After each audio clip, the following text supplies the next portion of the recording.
নমস্কার, good morning সকলকে। তো আজকে বলবো কিছু অপ্রিয় সত্যি কথা। সত্যি কথাটা এটাই হলো যে এতদিন তো বলেছি ছেলের মাদেরকে নিয়ে, তো মেয়েদের মাদেরও কিছু ভূমিকা থাকে।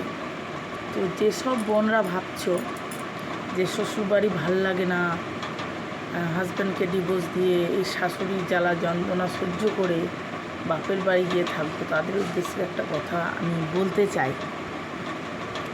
কথাটা হলো এই যে অতটাও সহজ নয় বাপের বাড়ির ভাত খাওয়া। যে আশায়, যে স্বপ্ন নিয়ে তুমি তোমার হাজব্যান্ডকে ডিভোর্স দিয়ে বাপের বাড়ি যাবে ভাবছো, একবার গিয়ে তো দেখো কি হয়। কারণ মেয়েরা যে 17-18 বছর কি 20 বছর যে টাইমটা বাবার বাড়িতে থাকে, সে টাইমটা যতটা আদর যত্নে সে থাকে, নিজের বাড়ি মনে করে, তারপর সে মেয়েটার যখন বিয়ে হয়ে যায় তার অধিকার কিন্তু অনেকটাই কমে যায়। তার প্রতি তার বাবা মা বলো, আত্মীয় স্বজন বলো, ভাই বন্ধু বোন সবার কিন্তু প্রয়োজন কমে যায়।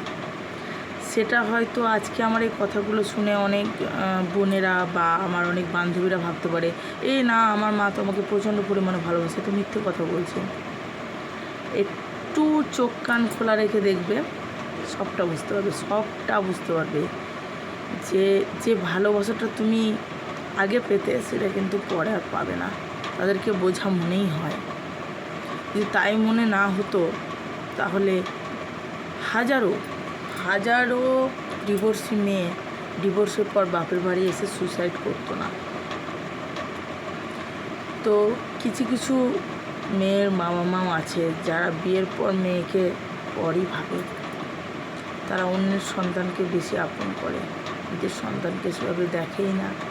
আমি সবার কথা বলছি না, কিন্তু সবাই সিরিয়াসলি নেবেন না এই ব্যাপারটাকে, সবাই সিরিয়াসলি নেবেন না, কারণ সবাই সমান না। তবে কিছু ক্ষেত্রে এই জিনিসগুলো ঘটে, আমি সেই কথাটাই বলছি। কারোর রাগ দুঃখের কারণ কিন্তু আমি নই, তার জন্য আমি বারবার আপনাদের কাছে ক্ষমা চাইছি। তো দেখবেন আমি সেই সব মায়েদের কথা বলছি। একটা মেয়ে বিয়ে হলো, সে তার বাবা মার কাছে আদরে বড় হলো, তারপর সে যখন শ্বশুরবাড়িতে থাকতে শুরু করে, বাবা মার তার প্রতি যে একটা ভালোবাসার টান অনুভব, সেগুলো সবটাই কমতে থাকে।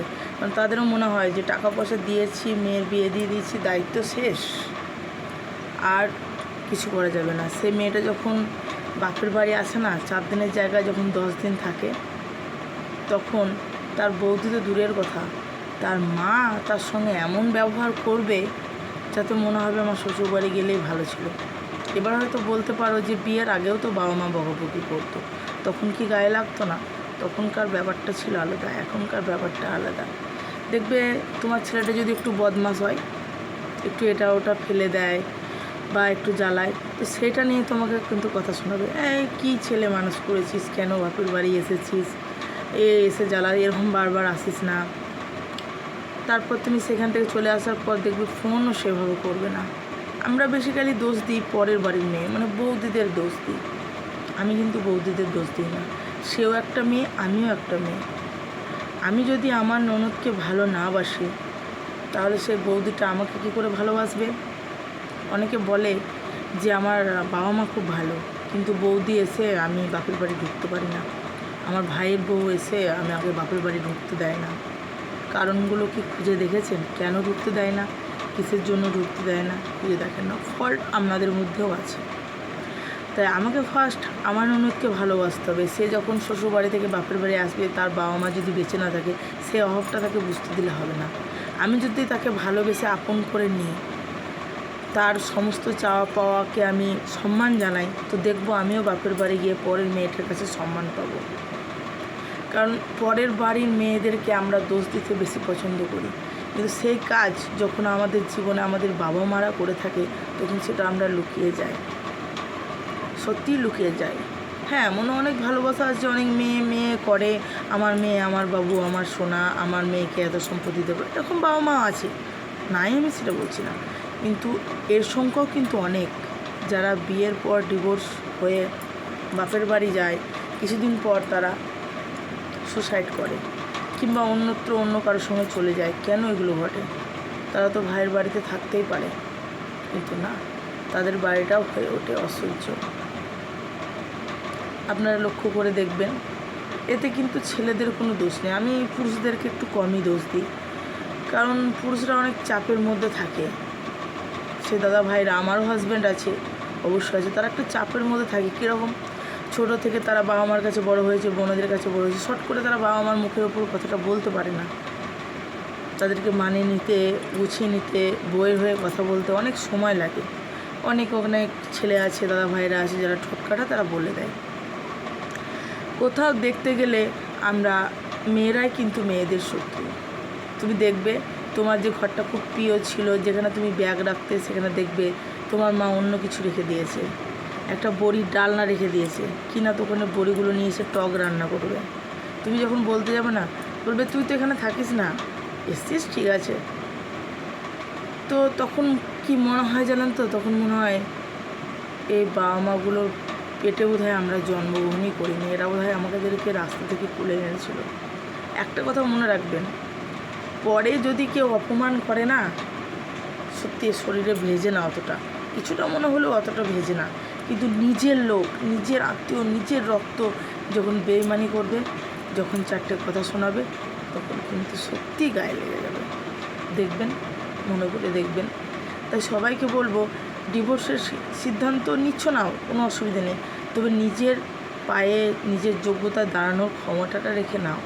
বাবা মার ঘাড়ে উঠে বসে খাবো, ভাইদের ঘাড়ে উঠে বসে খাবো, এটা করলে হবে না। এটা করলে তুমি ভুল করছো। হ্যাঁ, হতেই পারে তোমার ভুল, মানুষের সঙ্গে বিয়ে হয়েছে, সে তোমাকে অত্যাচার করে, তুমি তার সঙ্গে থাকতে নাই পারো, কিন্তু বাপের বাড়ি গিয়ে থাকার কথাটা চিন্তা করো না। আমি সত্যি বলছি, সিরিয়াসলি বলছি। যদি বিশ্বাস না হয় তাহলে বেশি দিন না, 10 থেকে 15 দিন বাপের বাড়ি স্বামী ছাড়া এসে দেখো। 10 থেকে 15 দিন কী হয়, শুধু চোখ কান খোলা রাখবে, আর সব কাজ করতে যাবে না নিজে থেকে, যে কাজটা বলবে সে কাজটা করবে। দেখো না তোমার সাথে কেমন বিহেভ করে, দেখবে শাশুড়ি মা নিজের মার মধ্যে কোনো পার্থক্য নেই, বুঝতে পাবে তুমি। কারণ মেয়েরা পরই হয়, মেয়েরা পরই হয় চিরকাল। তার শ্বশুরবাড়িতেও যেমন পর, বাপের বাড়িতেও পর। তুমি যখন বাপের বাড়ি যাবে, মাছের মাথাটা তোমার হাজব্যান্ডের পাতে দেয়, তোমার পাতে দেয় না, তাহলে শ্বশুরবাড়িতে লোকজনকে আমি দোষারোপ করে কি করব? যে মাছের মাথাটা আমার শাশুড়ি মা আমাকে দেয় না, নিজের ছেলেকে দেয়, ব্যাপারটা তো সে একই হলো। তাই ছেলেদেরকে দোষ না দিয়ে মেয়েদেরকে, নিজেদেরকে ঠিক হতে হবে, আগেকার দিন ভুলে যেয়ে নতুন করে শুরু করতে হবে।